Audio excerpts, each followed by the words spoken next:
ഇപ്പോൾ നൽകാൻ കഴിയുന്ന ഏറ്റവും പ്രധാനപ്പെട്ട വാർത്ത, തലസ്ഥാനത്ത് ദില്ലിയിൽ രാജ്യതലസ്ഥാനത്ത് വലിയ പ്രതിഷേധം, വിദ്യാർത്ഥികളുടെ വലിയ പ്രതിഷേധം നടക്കുന്നു.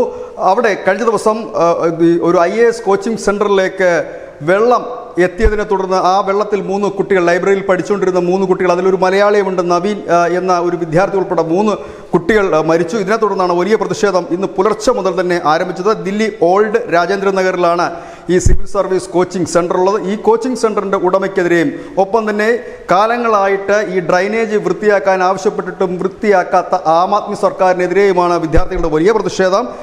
മുനിസിപ്പൽ അധികൃതരോട് പലവട്ടം പറഞ്ഞിരുന്നതാണ് ഈ ഡ്രൈനേജ് വൃത്തിയാക്കണമെന്ന് നാട്ടുകാരും പറയുന്നു. ഏതായാലും ഈ ഡ്രൈനേജ് വൃത്തിയാക്കാത്തത് മൂലമാണ് വെള്ളം കൂടുതൽ തള്ളി വരികയും ഈ കോച്ചിങ് സെൻ്ററിനകത്തേക്ക് വെള്ളം ഇരച്ചെത്തുകയുമായിരുന്നു. 3 വിദ്യാർത്ഥികളാണ് മരിച്ചത്.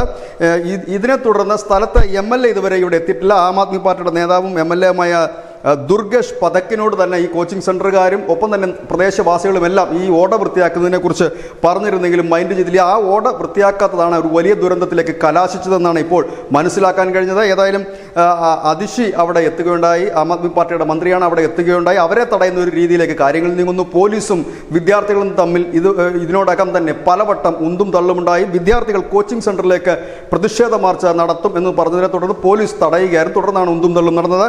വിവിധ ഇടങ്ങളിൽ നിന്ന് കൂടുതൽ വിദ്യാർത്ഥികൾ ഇവിടേക്ക് എത്തുന്നുണ്ട് എന്നൊരു വിവരം കൂടി ലഭിക്കുന്നു. ഏതായാലും ദില്ലിയിൽ വിദ്യാർത്ഥികളുടെ പ്രക്ഷോഭം തുടരുകയാണ്. News desk news India Malayalam.